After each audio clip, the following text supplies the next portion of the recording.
The year is 1997. There's been loads of years of Simpsons mania and it's starting to slowly decline. Simpsons merchandise sales are going down and we need to find a new way to bump up some life into the franchise. So there's two things that happened in 1997. First was a competition for a house that looked exactly like the Simpsons house, and the second is what we're going to bring you today. That is Simpsons Virtual Springfield PC and Mac game. With everyone talking about VR these days, I think it's time to go back and look at where it started, kind of. So let's boot into Windows 95 and start Simpsons Virtual Springfield. So as you can see, here we are loading into the Simpsons Virtual Tool. Now we'll see Troy McClure, and he's going to give us a little bit of an introduction to the game. Welcome to Springfield. I'm Troy McClure.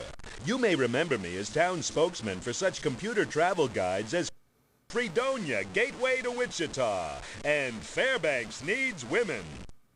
Of course, we all know Springfield for its award-winning dandelions and as birthplace of the glove compartment. So as you can see here, it just takes us straight into it.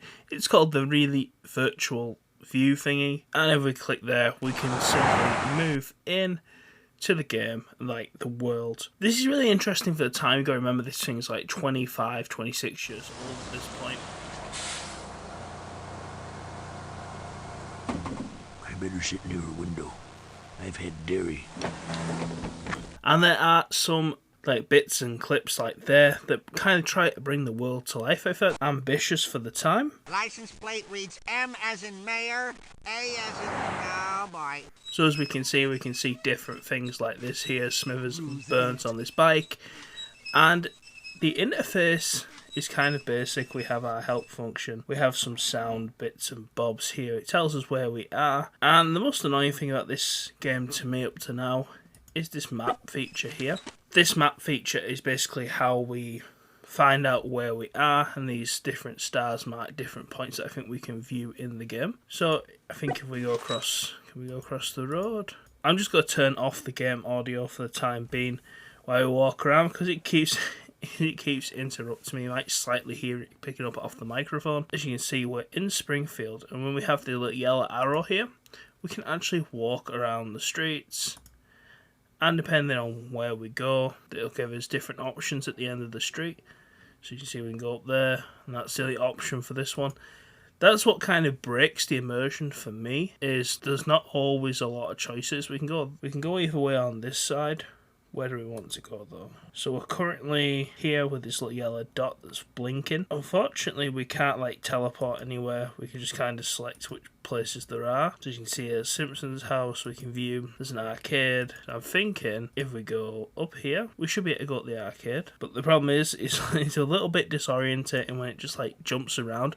So you have to keep checking where you are on the actual map. So let's go up here and see where we're going. See, it is quite cool that you have these little characters in. It's almost like this display. It's a bit like you're wearing a VR headset. So if we click on our map, we're actually near something. What's this? This right here is, if I can click on it, is the town hall. Haven't we already been here? Oh no, now we're going down another street. Let's just keep going down here. Maybe we're not going to the arcade right now. Let's go and see what's down here. So I think we're going to end up seeing like the Simpsons house now. I feel like I've just come the completely wrong way. I've got lost. Like I said, it's a bit hard with this map. It's just, see, it showed you the arrow for like going across, but now we're going somewhere completely, different, if you will. So on this side of the street, we have the Flanders house. If we go inside the Flanders house, we can see Ned. I have to run and do some quick penance. So we can have a look around the Flanders house. Here we have, I guess this is like his bar in his house. We can take this little bottle of water here, and we can spray it at different things. And sometimes some of the things you spray the water on are affected. So it came out of, he sprayed Adam, you get Eve. It's more of like just click and see what kind of happens to these different people. I know the last time I played this, I got I believe it's like the Buddha above Adam and Eve, and I made him smaller. I don't really know why I can't do that right now. Like I say, it's not necessarily clear what to do. I didn't get the box with the instruction manual for this, but I think we're going to leave this bit. If you're hearing any errors with like the sound, like maybe a crackly bit, I think that's just the way the audio was done on this. Maybe it's like compression.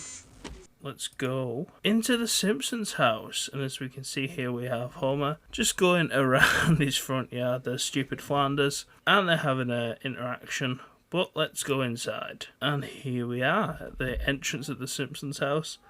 There's Grandpa. We can go a few different locations here. We can go into the kitchen or the living room. Let's go into the kitchen area first. And it's took us to the Simpsons having dinner. Here we are. Now we're in the kitchen. Maggie's just fallen out of the oven. I think if we click the toaster here, or after this animation's happened, see there, we can set the kitchen curtains on fire. We can have a look on the fridge. We can see Bart's report card. And we see some other little references. Snowballs in the oven. We can have a look inside the cupboard. All these glasses that Homer must have stolen from Moe's. And let's go this way. See, now we're in the living room. Can we watch some TV? We can even watch the Krusty show. Oh, it's gone. Grandpa must have changed the channel. Now watching some other shows from this universe. Lisa's joined. We can get them to fight a little bit. Let's go and see what's happening in here. See, I've seen different things happen in different areas. Like, sometimes different scenes happen, particularly in the Simpsons house. I suppose they want to make that one the premier piece of this software. Sometimes I've seen Bart, like, jump on like this chair and break it. I guess this is what makes the house kind of feel lived in. But if we go back out onto the street, I've got a feeling if we go down here there must be something. Oh, and there's the Quickie Mart. Let's go and have a look and see what's happening at the Quickie Mart. And there's Apu. And if we have a look around, we can look at some of the stuff that's selling in the Quickie Mart. And there's Homer buying some Dove. And what else has he got? A hot dog and some other different things. We can have a look at the magazines. See, there's Krusty. Oh, he's getting electrocuted. See, what I like about this is that they could have just phoned it in a bit more. But I quite like the little animations and different things in here. I would kind of like to have walked around the store a bit more. But so there should be another thing we can interact with on this side. I really wish you could just teleport to like where things are. So you can't turn around. Once you've committed, you've committed. I'd have kind of liked this world if you could control it with a controller. Just some analog stick, or even just like a joystick. Here we go. Oh, we're at the cinema. Is this all we can do? There's Krusty having a laugh. We can click that on. And there we are. Krusty's getting beaten up. And other than that, that's the only thing we can do in here. Can we not get out of here? Oh, I think this may have frozen on me. Has it? Oh, if I keep clicking... We keep walking in. Oh, the hell. This game definitely has some issues. Oh my god, come on. No. Why? Why is it like this? Oh god, I think it's starting to hurt my eyes. I don't know what it's doing for you guys watching this. I feel like we're going around it in a circle now. Well, I think this is going to be it for Virtual Springfield. Unfortunately, we couldn't get to the arcade because this game is starting to hurt my eyes and it's not working properly. Actually, before I go, I forgot one last thing I want to show you with this game, which I don't think I've ever seen before in anything else. So let's say we can quit this game here and we click quit. It's going to ask you if you want to quit, that's fair enough. But now it's going to do a whole credit sequence. It's literally going to play credits like a game, like a Simpsons episode. I don't know why it does this. You just want to quit. Normally you just click quit and it closes the application. This will in a second, but first it's going to show you all the credits. How annoying is that? Well, anyways guys, thanks for watching. Hope you liked this video. Please like, comment, and subscribe, and I'll see you next time.